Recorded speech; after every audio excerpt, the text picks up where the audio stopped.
Hello दोस्तों, कैसे हैं सभी लोग। दोस्तों आज का क्लास हमारा डीएड सेकेंड ईयर से रहेगा, जिसमें आज का टॉपिक हमारा डीएड SCID पेपर 7 से है, HI पेपर 3 से है, BI पेपर 8 से है।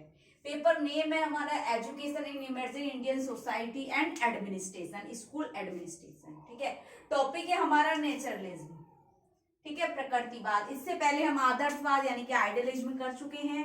प्रकृतिवाद के बारे में बात करेंगे। दोस्तों आज का टॉपिक आपका परीक्षा के लिए बहुत ही ज्यादा महत्वपूर्ण है, एग्जाम के लिए मोस्ट इंपोर्टेंट है ये।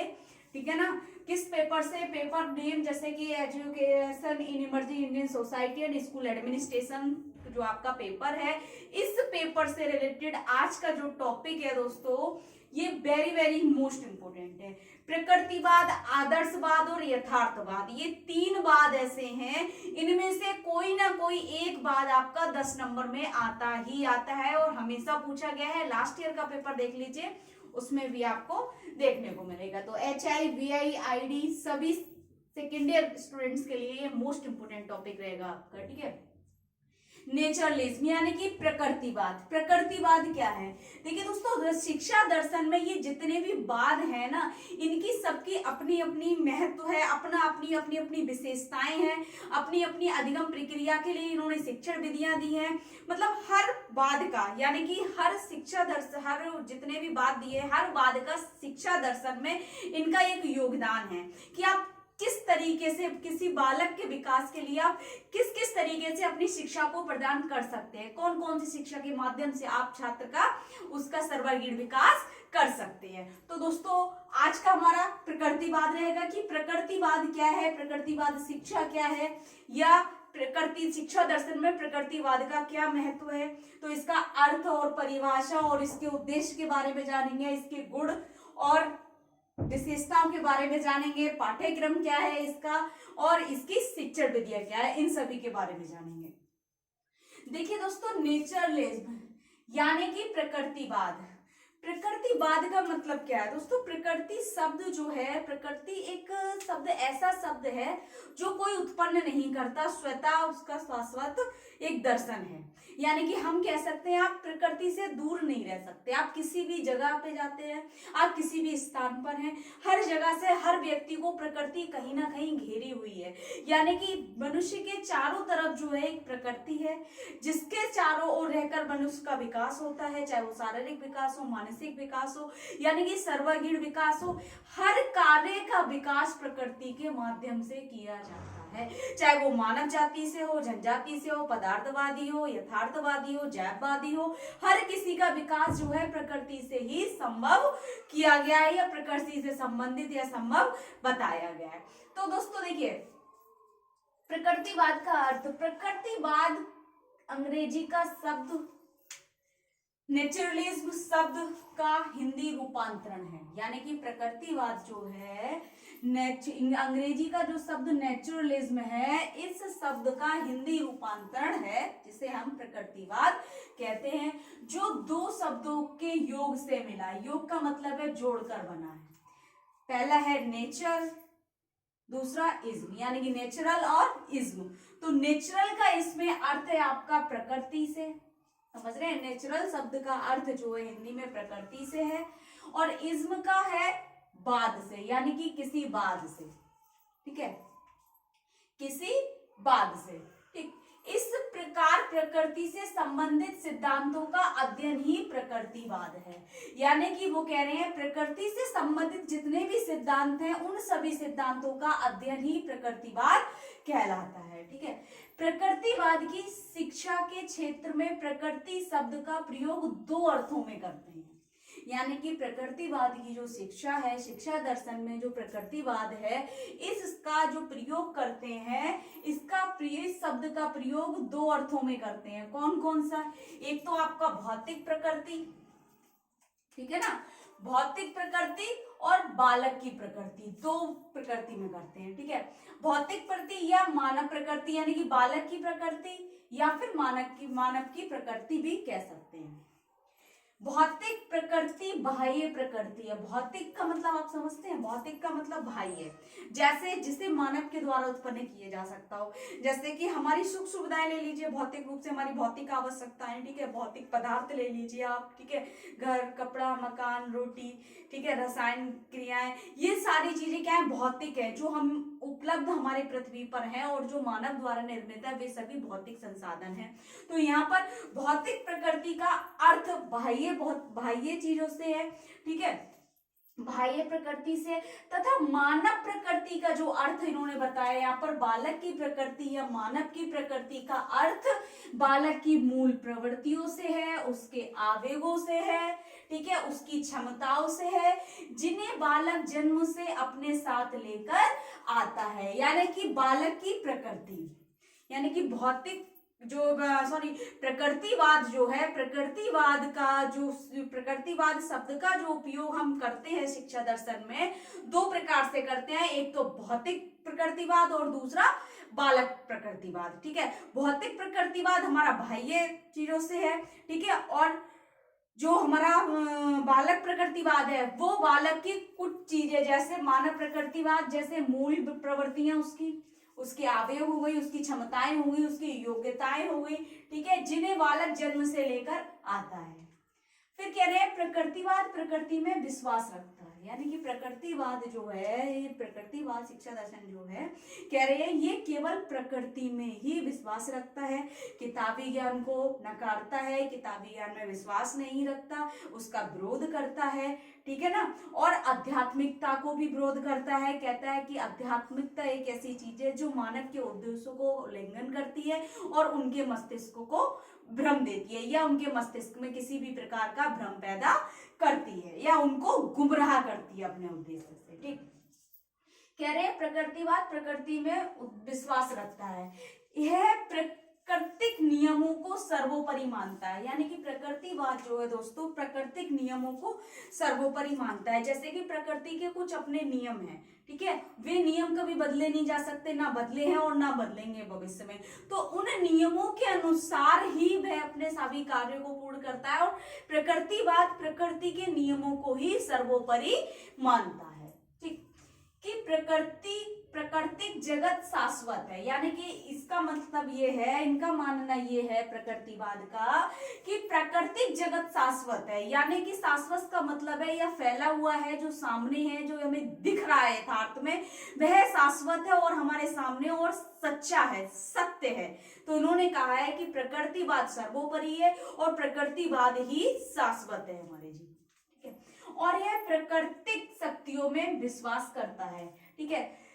बेकन, कार्मे, डार्विन, बेर्नार्ड शॉ आदि प्रकृतिवाद के मुख्य समर्थक हैं। एक नंबर में आपको ये पूछ लेगा, हो सकता है आपसे ऑब्जेक्टिव टाइप क्वेश्चन में पूछ ले, उसमें ये कोई एक इनमें से आपको कोई समर्थक दिख जाए और चार कोई और किसी दर्शनवाद के समर्थक हो, तो यहाँ पर आपको ध्यान रखना है कि अगर उसमें आ जाए प्रकृतिवाद के समर्थक निम्नलिखित में से हैं, तो आपको ध्यान रखना बेकन हो गए, कार्मेट हो गए, डार्विन और बेर्नार्ड शॉ, ठीक है, ये मुख्य समर्थक रहे हैं, ठीक। अब प्रकृतिवाद के रूप कौन कौन से हैं, यानी कि फॉर्म ऑफ नेचुरलिज्म, ठीक है। प्रकृतिवाद पदार्थवादी प्रकृतिवाद, यंत्रवादी प्रकृतिवाद और जैविकवादी प्रकृतिवाद। पदार्थवादी प्रकृतिवाद आप समझ गए होंगे, भौतिक चीजों से हो गया, ठीक है ना, पदार्थवादी। यंत्रवादी प्रकृतिवाद जिसमें यंत्रों और मशीनों का जो मानव द्वारा मस्तिष्क कार्य किया जाता है, यंत्रवादी प्रकृतिवाद, ठीक है। जैविक जो एक मनुष्य और जीव के बीच में जितनी भी क्रियाएं हैं उनका अध्ययन इसमें जैविक प्रतिवाद में किया गया है, ठीक। इसके कुछ निम्नलिखित गुण हैं प्रकृतिवाद के दोस्तों, हम निम्नलिखित गुण भी बोल सकते हैं इन्हें, इनके सिद्धांत भी बोल सकते हैं, ठीक है। यानी कि प्रकृतिवाद के गुण जो दिए हुए हैं कि प्रकृतिवादी शिक्षा जो है उसमें कौन कौन से गुण हैं। देखिए प्रकृतिवाद शिक्षा के गुण निम्नलिखित, इसकी मुख्य वास्तविकता प्रकृति है। यानी कि प्रकृतिवाद का जो मुख्य गुण है वो कह रहे हैं कि इसकी मुख्य वास्तविकता क्या है, प्रकृति है। ये किसको वास्तविक अपने जीवन में वास्तविकता देते हैं, किसको वास्तविक मानते हैं, यथार्थ मानते हैं, सत्य मानते हैं, तो वो केवल एक प्रकृति है। इन्होंने कहा है कि मानव का जन्म भी एक प्राकृतिक है, ठीक है, प्राकृतिक है, और मानव के सुविधाएं, जितनी भी सुख सुविधाएं हैं, वे सभी प्रकृति से बनी हुई हैं, और प्रकृति में ही लीन होनी है, प्रकृति से ही जन्म होना है उनका, और बाद में प्रकृति में ही वे व्यय हो जानी है, ठीक है, और उत्पन्न भी वे सारी प्रकृति के माध्यम से होती है। अब एग्जाम्पल के लिए ले लीजिए, कोई भी मनुष्य अपना घर बनाता है, ठीक है, कोई व्यक्ति अपना घर बनाना है, घर बनाने के लिए उसे ईंट की जरूरत पड़ेगी। ईंट कहाँ से बनेगी? मिट्टी से बनेगी। मिट्टी कहाँ से है? प्राकृतिक है, ठीक है ना, मिट्टी को बनाया नहीं जा सकता, मिट्टी प्राकृतिक है, ठीक है, उसको कंकड़, बजरी, ये सारी चीजें जरूरत पड़ेगी। कहाँ से मिलेगी? समुद्र से मिलेगी, ठीक है, पत्थर को काट कर बनाएंगे। तो कहीं ना कहीं सारी चीजें किससे जुड़ी हुई है? प्रकृति से जुड़ी हुई है, ठीक है ना। मकान सूखेगा, उसके लिए क्या चाहिए? उसको सूरज चाहिए, तो वो भी क्या है? नेचुरल है, प्रकृति है। तो दोस्तों कहीं ना कहीं कह रहे हैं कि प्रकृतिवाद जो है, प्रकृतिवाद की मुख्य वास्तविकता जो है प्रकृति है। दूसरा है प्रकृतिवाद भौतिक वस्तुओं में भी विश्वास करता है। प्रकृतिवाद कह रहा है भौतिक वस्तुओं में भी विश्वास करता है, यानी कि हम मान लीजिए किसी विश्वास भौतिक, जैसे कि ये लाइट है, क्या लाइट नेचुरल है? लाइट नेचुरल नहीं है। लाइट हमारी क्या है? भौतिक प्रकृतिवाद है, बनी प्रकृति से है लेकिन भौतिक हो गई है, यानी कि एक भौतिक पदार्थ हो गया, भौतिक वस्तुओं में आ गई। अब ये बल्ब इस कमरे में रोशनी दे रहा है, ये नेचुरल तो है, नेचुरल चीजों से संबंधित है, क्योंकि लाइट कहाँ से बनती है? ऊर्जा से। ऊर्जा कहाँ से मिलती है? प्रकृति से, समझ रहे हैं। लेकिन बल्ब जो है एक भौतिक हो गया यहाँ पर, ठीक है ना। तो कह रहे हैं प्रकृतिवाद भौतिक वस्तुओं में भी विश्वास करता है। दूसरा कहना है, तीसरा है इसका, प्रकृतिवाद ईश्वर के अस्तित्व में विश्वास नहीं रखता, यानी कि ईश्वर के अस्तित्व में, क्योंकि ईश्वर एक जो हमारी साधना है वो क्या है? हमारे मन का गहन मंथन है, ठीक है, और एक कल्पना है जिसे हम देख नहीं सकते, केवल उसकी कल्पना की जा सकती है, और कल्पना आपकी कभी यथार्थ में नहीं बदल सकती, ठीक है। तो इसलिए कहा है कि प्रकृतिवाद ईश्वर के अस्तित्व के विश्वास नहीं रखता है, क्योंकि ईश्वर की जो अवस्था है वो भ्रमित करती है, क्योंकि वह काल्पनिक है और वह यथार्थ में नहीं बदली जा सकती। फिर कह रहे हैं प्रकृतिवाद इसकी उच्चतम वास्तविकता है, प्रकृति ही इसकी उच्चतम वास्तविकता है। नेक्स्ट है प्रकृतिवाद का आत्मा, परमात्मा, अध्यात्म से कोई विश्वास नहीं है, यानी कि प्रकृतिवाद ना आत्मा को मानती है, ना परमात्मा में विश्वास रखती है, और ना ही किसी आध्यात्मिकता में विश्वास रखता है। नेक्स्ट है प्रकृतिवाद किताबी ज्ञान का विरोध करती है। प्रकृतिवाद जो है वो कहता है कि किताबी ज्ञान क्या है? किताबी ज्ञान का विरोध इसलिए किया गया है क्योंकि किसी व्यक्ति ने अपने विचारों को उसमें लिखा है, अपने अनुभव को उसमें लिखा है, लेकिन उससे अगर हम किताबी ज्ञान से जब हम सीखते हैं ना, तो केवल हम क्या करते हैं? उसको ग्रहण करते हैं, सीखते नहीं है। सीखते कब है? जब हम अपने वातावरण में रहकर अनुभव करते हैं, ठीक है, जिससे हमारे व्यवहार में परिवर्तन आता है, तब हम सीखते हैं। लेकिन किताबी ज्ञान से जो हम पढ़ते हैं या सीखते हैं वो ग्रहण करना होता है, सीखना नहीं होता है। लेकिन प्रकृति में रहकर सीखना, एक अनुभव करना है, व्यवहार में परिवर्तन है, इसलिए प्रकृतिवाद जो है किताबी ज्ञान का विरोध करता है। प्रकृतिवाद के कुछ निम्नलिखित उद्देश्य भी दिए हैं दोस्तों, देखिए। सबसे पहला है मानव को कुशल यंत्र की भलीभांति कार्य करना चाहिए, यानी कि मानव को क्या है? कुशल यंत्र की तरह।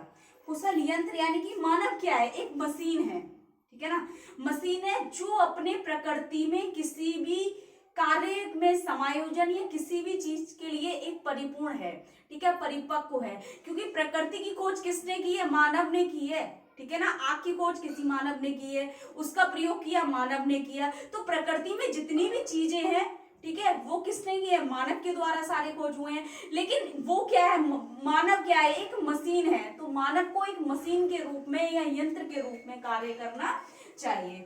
दूसरा उद्देश्य है जातीय संप्रतियों का संरक्षण करना चाहिए। जातीय संप्राप्तियों का मतलब आप समझ रहे हैं? जातीय संप्राप्तियों का मतलब ये हो गया जैसे कि एक पीढ़ी से दूसरी पीढ़ी तक किसी रीति रिवाज को निभाते रहना, यानी कि मान लीजिए यहाँ पर जातीय का मतलब यहाँ पर धर्म, जाति, परिवार, समुदाय, समूह से हो गया यहाँ पर, या रिश्तेदार या संबंधियों से हो गया। ठीक है, जातीय संप्राप्तियों, तो जो जो कार्य या जो रीति रिवाज पहले पीढ़ियों से चले आ रहे हैं तो आने वाली पीढ़ियों में उनका स्थानांतरण, या हम कह सकते हैं उन संस्कृति और रीति रिवाजों को चलाना चाहिए, या हम कह सकते हैं कि जो दादा परदादा के जमाने के रीति रिवाज जो चल रहे हैं या जिनको अपनाया जा रहा है या जिनको निभाया जा रहा है, आने वाली पीढ़ी तक उनको जीवित रखना चाहिए या उनको सुचारू रूप से चलाना चाहिए या उन रीति रिवाजों को मानना चाहिए एक तरीके से। ठीक है, नेक्स्ट कह रहे हैं व्यक्तित्व का स्वतंत्र विकास शिक्षा का उद्देश्य होना चाहिए। यानी कि व्यक्तित्व का स्वतंत्र विकास, यानी कि किसी भी व्यक्ति का जो स्वतंत्र विकास है यह शिक्षा का एक महत्वपूर्ण उद्देश्य होना चाहिए या मुख्य उद्देश्य होना चाहिए। नेक्स्ट कह रहे हैं नैसर्गिक शक्तियों का विकास बालक की विकास है। नैसर्गिक शक्तियों का मतलब आप समझते हैं, नैसर्गिक शक्ति वे शक्ति हो गई जो उसकी जन्मजात होंगी। जैसे जन्मजात शक्तियां उसकी बुद्धि, उसकी कल्पना, उसकी चिंतन, ठीक है, उसके संवेद, ठीक है, उसकी संवेदनशीलता, ठीक है, और धैर्य हो गया, सहनशीलता हो गई, उसकी योग्यता हो गई, उसकी क्षमता हो गई, उसके स्तर हो गए, यानी कि ये सभी उसकी नैसर्गिक क्षमता हो गई, एक शक्तियां हो गई, उनका विकास करना है। ठीक है, नेक्स्ट कह रहे हैं बाल शिक्षा अनुकूलन वातावरण और समायोजन पर होनी चाहिए। यानी कि प्रकृतिवाद का जो उद्देश्य है या प्रकृतिवाद शिक्षा का जो उद्देश्य है, कह रही है कि बालक की शिक्षा जो है उसके वातावरण के अनुकूलन के अनुसार और समायोजन के अनुसार होना चाहिए, ताकि बालक अपने वातावरण में रहकर उसमें अनुकूलित हो सके या अपने वातावरण को अनुकूलित कर सके और अपने वातावरण में समायोजन कर सके और उसमें रहकर अपना जीवन यापन कर सके। नेक्स्ट कह रहे हैं शिक्षा का मुख्य उद्देश्य बालक की मूल प्रवृत्तियों का शोधन एवं उचित दिशा में मार्गदर्शन करना होता है। यानी कि बालक की शिक्षा का जो मुख्य उद्देश्य है, हम कह सकते हैं जब हम बालक को शिक्षा प्रदान कर रहे हैं तो शिक्षा का जो मुख्य उद्देश्य होना चाहिए सर्वांगीण विकास होना चाहिए, उसकी प्रवृत्तियों में शोधन, यानी कि हम कह सकते हैं किसी भी प्रकार के अगर उसमें गलतियां हैं या अवांछनीय व्यवहार हैं तो उसके सभी कार्यों का शोधन होना चाहिए, यानी कि सही होना चाहिए और उसका मार्गदर्शन एक उचित दिशा में होना चाहिए या उचित दिशा में करना। ये कुछ निम्नलिखित उद्देश्य थे हमारे प्रकृतिवाद के। ठीक है, अब प्रकृतिवाद की विशेषताएं कौन कौन सी है दोस्तों, ये इसलिए नहीं कराया जा रहा है यहाँ पर कि मैं आपको 20 मिनट का क्लास आपको दे रही हूँ और आपको करना है। 10 नंबर में आपका आएगा प्रकृतिवाद, केवल एक शब्द लिखा होगा आपको यहाँ पर इस तरीके से, प्रकृतिवाद, आदर्शवाद या यथार्थवाद। ये 3 वाद ऐसे हैं जो मोस्ट इंपोर्टेंट है आपके एग्जाम के लिए, और इनमें से अगर केवल इस तरीके से प्रकृतिवाद लिखा होगा तब तो कोई दिक्कत नहीं है, आप जितना करोगे उतना होगा। लेकिन अगर वो दे दे प्रकृतिवाद क्या, शिक्षा दर्शन में प्रकृतिवाद से आप क्या समझते हैं, उसका अर्थ और परिभाषा को स्पष्ट करते हुए विशेषता एवं उद्देश्य एवं उनके गुणों की विवेचना कीजिए, इस तरीके से आपको पूछ सकता है।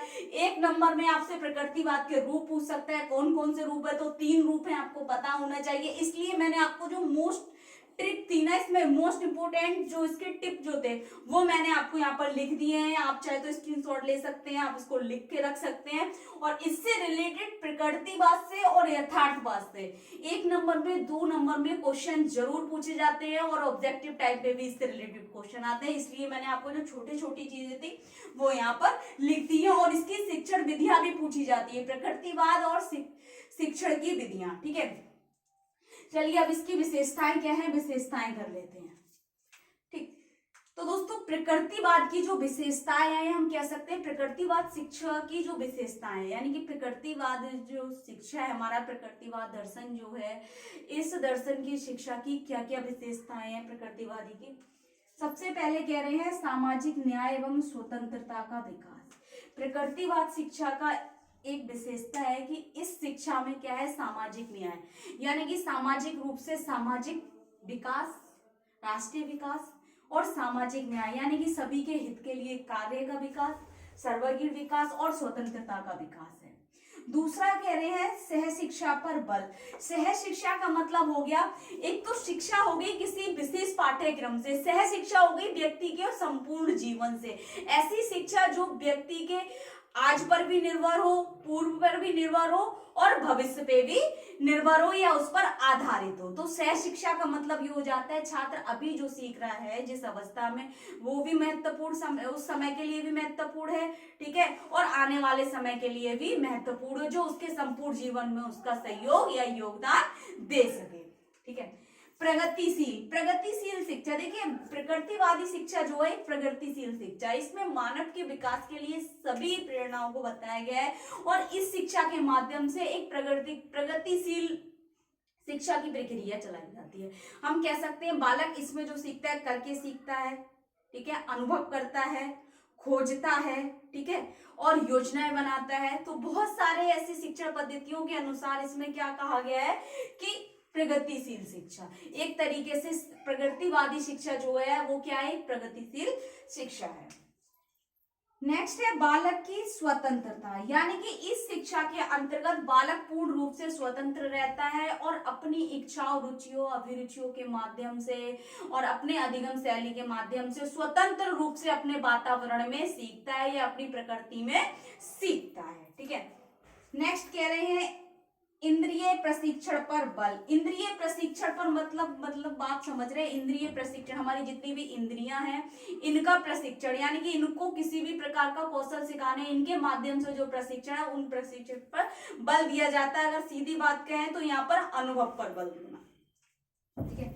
निषेधात्मक शिक्षा, निषेधात्मक शिक्षा का मतलब हो गया यहाँ पर किसी भी प्रकार की निषेधात्मक कार्य पर बल, ठीक है।